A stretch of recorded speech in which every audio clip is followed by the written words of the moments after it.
Lucas, il y a un mélange peut-être d'émotions, de sensations, de la frustration, et finalement, au coup de sifflet final, on se dit que le nul n'est pas illogique entre les deux équipes.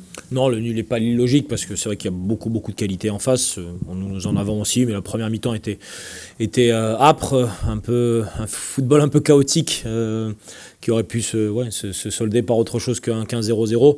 Mélange d'émotions, oui, parce que fondamentalement, quand on mène 2-1, même 2-0, qu'on a un joueur en plus sur le terrain, il est bon de mettre le cerveau en marche et de réfléchir comment amener ce match correctement jusqu'au bout.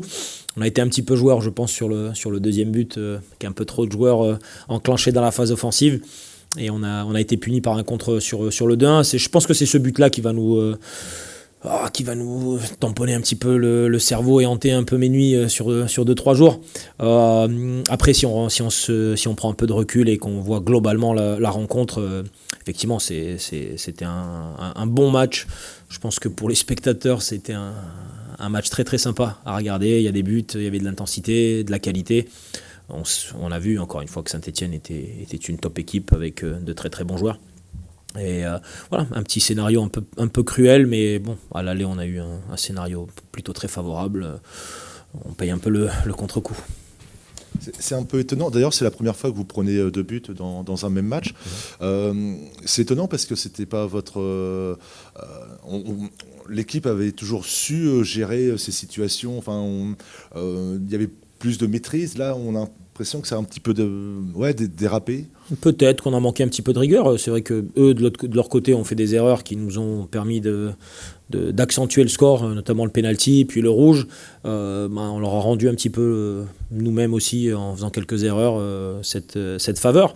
Oui, on ne nous a pas connus comme ça. Alors, à donner des faveurs à l'adversaire. Un match nul qui fait office de un petit peu d'alerte, ou en tout cas de dire c'est pas terminé. Ça me gonfle d'entendre constamment ça y est, c'est fait, vous êtes en Ligue 1, ça me gonfle. Et là, ce match-là, je pense que c'est un bon rappel. Dans le football, il n'y a rien qui est fini. Tout doit être joué à fond jusqu'au bout. Et qu'une fois que mathématiquement c'est fait et qu'un match tu l'as gagné quand le coup de sifflet final il est arrivé, c'est à ce moment-là que tu penses à cette victoire. Et nous, il faut qu'on soit bien conscient de ça. Et c'est bien, ce match-là, il va le rappeler. Il y a quelques individualités qui sont un peu dans le dur, non ?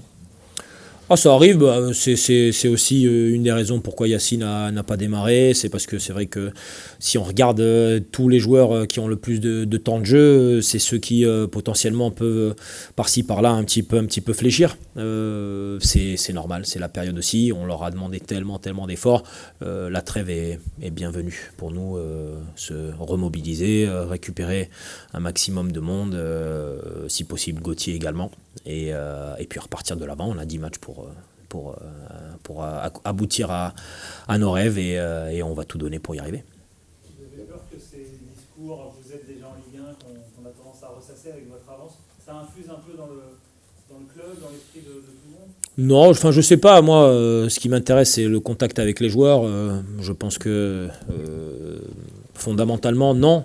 Je pense qu'on a livré vraiment un bon match au niveau de la mentalité. On a tout donné. Il n'y a aucun reproche à faire de ce côté-là. C'est juste un peu gestion, un peu de maturité. On nous a connus un peu plus matures. Après, est-ce que je fais le parallèle ça avec le reste des discours ? Je ne sais pas. Il faudra voir.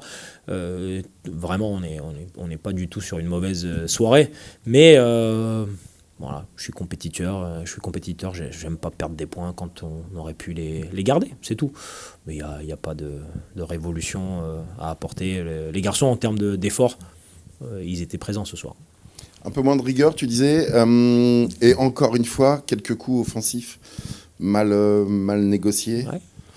Ouais, après, c'est une Ça de avait nos... déjà été le cas à Metz ? Oui, c'est une de nos limites aujourd'hui. C'est que quand on a des top situations, il est bon de les marquer parce que tu tues le match et c'est comme ça. On a eu quelques ballons en plus. Après, bon, on a quand même marqué 2 buts, dont le premier est très très joli. Et on essaye de travailler aussi sur ça, d'être plus efficace. Mais bon, c'est un chantier permanent pour nous. On va essayer de faire le maximum. Je suis content du retour de Nabil en jambes. Petit à petit, on récupère aussi Josué. qui du coup lui a eu quelques situations effectivement. Mais on se complète et puis on va progresser. Quand même, il provoque le péno, Ouais. il provoque le rouge. Ouais, non, mais c'est incroyable à quel point sa mentalité au service du collectif est géniale. C'est franchement pour un joueur de son âge qui a donné tellement d'années, qui a tellement fait d'efforts, de le trouver à ce niveau de mobilisation et de qualité. Et c'est vraiment top pour l'équipe. Et je lui tire un grand coup de chapeau parce que souvent il nous mène dans les bons moments. Il est un vrai exemple à suivre pour tous les jeunes en termes d'implication, de travail et de service au collectif. Il est top de ce côté-là.